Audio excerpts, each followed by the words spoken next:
జిల్లాలో నకిలీ మద్యం తయారీ గుట్టురట్టయింది. మేళ్లచెరువు మండలం రామాపురం గ్రామంలోని ఓ షెడ్డులో కొందరు వ్యక్తులు నకిలీ మద్యాన్ని తయారు చేస్తున్నారనే సమాచారంతో ఎక్సైజ్ టాస్క్ ఫోర్స్ పోలీసులు దాడులు నిర్వహించారు. 20 లక్షల విలువైన 840 లీటర్ల నకిలీ మద్యాన్ని స్వాధీనం చేసుకున్నారు.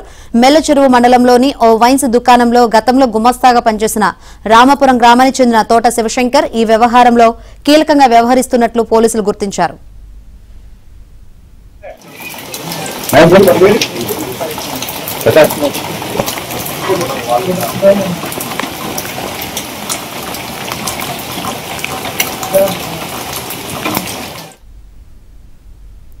నకిలీ మద్యాన్ని ఖాళీ సీసాల్లో నింపి మూతలు బిగించి నకిలీ లేబుల్స్ అతికించి విక్రయించే యత్నం చేస్తున్నాడని పోలీసులు గుర్తించారు. ప్రతి ఖాళీ విస్కీ సీసాలో 0.5% స్పిరిట్, 30% నీరు, ఇతరులు కలిపి విస్కీలా తయారు చేస్తున్నారని అధికారులు తెలిపారు. హైదరాబాద్ లోని ఓ ఫార్మా కంపెనీ నుంచి స్పిరిట్ ను కొనుగోలు చేసి నకిలీ మద్యం తయారు చేసి ఆంధ్రప్రదేశ్ కు తరలించేందుకు ప్రయత్నాలు చేస్తున్నారని అధికారులు వెల్లడించారు. ఈ వ్యవహారంలో సూర్యప్రకాష్, శ్రీరామ్ మహేష్ ను ఎక్సైజ్ పోలీసులు అరెస్ట్ చేయగా శివశంకర్ పరారీలో ఉన్నాడు.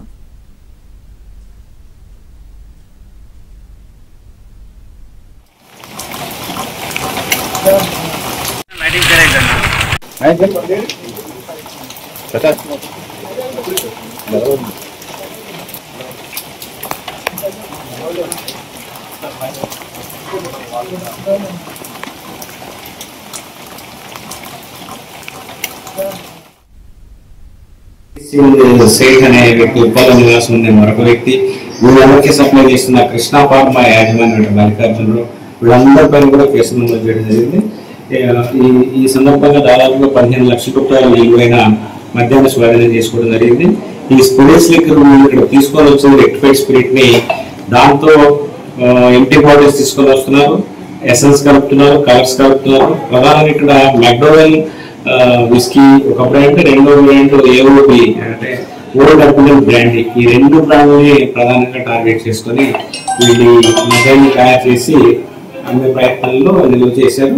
ఒక 37 కాటన్స్ తయారు చేసిన మద్యాన్ని, అదేవిధంగా దాదాపుగా 600 లీటర్ల పైన రెక్టిఫైడ్ స్పిరిట్, భారీ ఎత్తున క్యాప్స్, రిమైనింగ్ బాటిల్స్ సంబంధించిన మెటీరియల్ ఉంటాయో బ్రాండ్ లేబుల్స్ కానివ్వండి. ప్రజెంట్ 2 అరెస్ట్ చేశాము, ఇంకొక 4 కేసులో ఇన్వాల్వ్ చేశాము.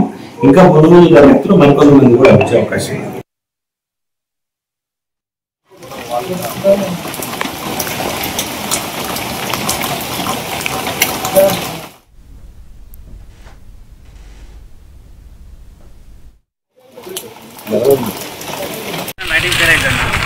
మహేష్